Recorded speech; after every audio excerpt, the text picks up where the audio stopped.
What is the drop forging and drop forging क्या है। तो सबसे पहले बात करते हैं तो what is the drop forging. तो ड्रॉप फोर्जिंग एक प्रोसेस है। ड्रॉप फोर्जिंग प्रोसेस जिसमें यूजेस क्लोज इंप्रेशन डाई का। The drop forging process uses closed impression dies to compress the metal and cause it to flow and fill the die cavity. The drop forging process uses closed impression dies to compress the metal and cause flow. तो then drop forging process जिसमें कि हम लोग देख रहे हैं कि uses close impression die और टू कंपेयर द मेटल और उसके कॉज इट टू फ्लो और फिल द डाई कैविटी।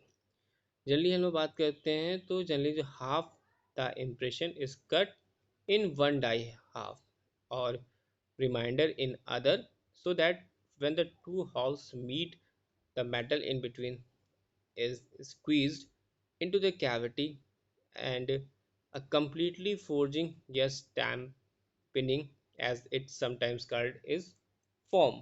तो यहाँ पे जो highlighted word है that is stamping। So generally half the impression is cut in one die half and the remainder in other so that when the two halves meet the metal is between squeeze into the cavities and complete forging or stamping as it is sometimes called is form। तो इसका diagram अगर हम लोग देखते हैं तो drop forging में तो यहाँ पे आप देखेंगे तो यहाँ पे आपको ये डायग्राम दिखाई देगा और इस डायग्राम के थ्रू आपको क्लियर होगा कि यहाँ पे देखिए बॉटम पर बेस ऑफ एनविल है, इसके ऊपर लोअर डाई, फिर there second section in this upper die, यहाँ पर गाइड है, फिर रैम, फिर this friction boards and their board lifting rolls, board lifting rolls, friction board, ram, guides, upper die, lower die, base और anvil. This is a friction board drop hammer. तो आपको diagram याद होना चाहिए जिस जो कि डायग्राम इंडिकेशन कर रहा है फ्रिक्शन बोल्ड ड्रॉप हैमर। तो ये जो मेथड है यूज फॉर स्क्वेजिंग जो कि अलाउ करता है top die half fastened to an accurately guided ram. यहाँ पे आप देखते हैं this is the guided and ram position, guided ram to fall from height 3 to 6 metre.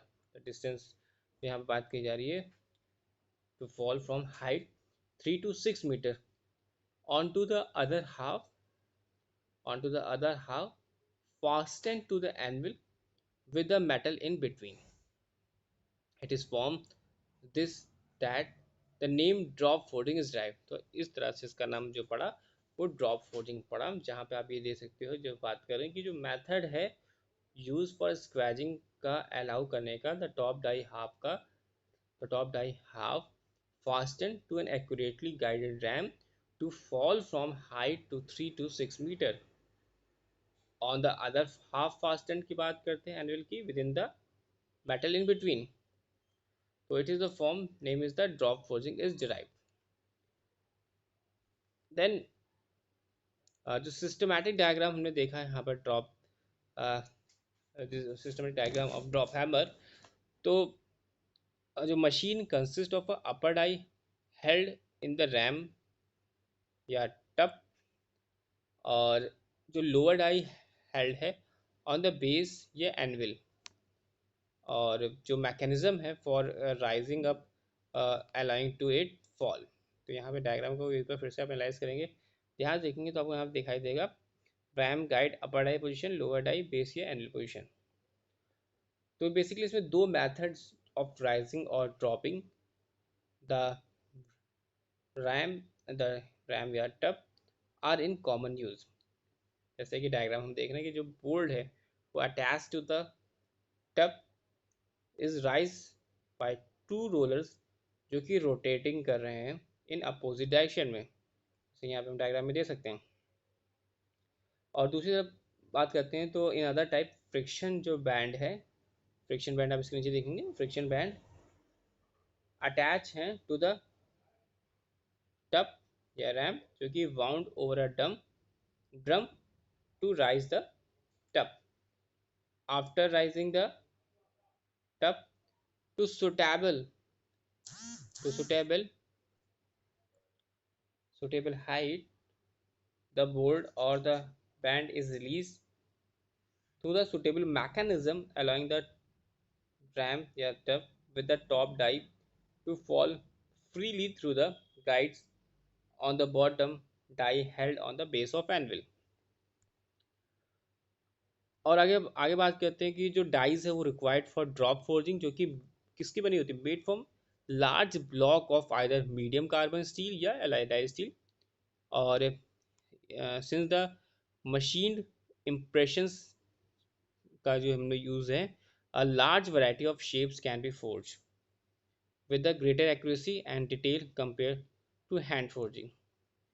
And further apart from bolt and band drop hammer described above, other type of hammer like steam drop hammer, pneumatic drop hammers and counter blow hammer are also used in drop forging। तो drop forging में कौन कौन से hammer use होंगे, steam drop hammers, pneumatic drop hammers and counter blow hammers। Then some drop forging are made while uh, they are still attached to the bar, and only the end of the bar is to be forged is heated, and the remaining portion of the bar provides a means of handling the bar during forging। In other cases की बात की जाए, it is maybe advisable to cut the billet या bar stock into a suitable length so that each piece has sufficient metal for forging, and also these pieces are handled by tongues here during the forging। Drop forging may be require several stages and several blows at each stage of completion। तो ये ensure होता है कि smooth flow of metal close impression die जो है वो उसके सर्वल forwarding steps हैं, और स्मूथ ट्रांजिशन ऑफ मेटल जो है वो एकम्प्लिस्ड है बाय इंक्लूडिंग प्रीलिमिनरी स्टेप्स जैसे कि फ्लोरिंग हो गया, एजिंग हो गया, बेंडिंग, फ्लैटरिंग और ब्लॉकिंग। इनको हम लोग बोलते हैं प्रीलिमिनरी स्टेप्स, और ये जो impressions are usually provide by the same die. तो यहाँ पे हमने देखा कि ड्रॉप फोर्जिंग क्या है, और ड्रॉप फोर्जिंग के अंदर कौन कौन से ऑपरेशंस एंड प्रोसेसेस में हमने यहाँ बात करी थी।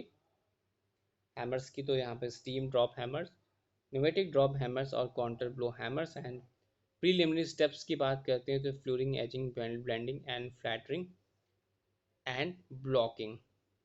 This is a friction board diagram, जिसमें कि इन फ्रिक्शन बोर्ड डायग्राम ये आप देख सकते हो, जैसे ऊपर की तरफ फ्रिक्शन बोर्ड होगा, रैम होगा, गाइड होगा, अपर डाई होगा, लोअर डाई, बेस और annual. This is the friction board drop hammer diagram.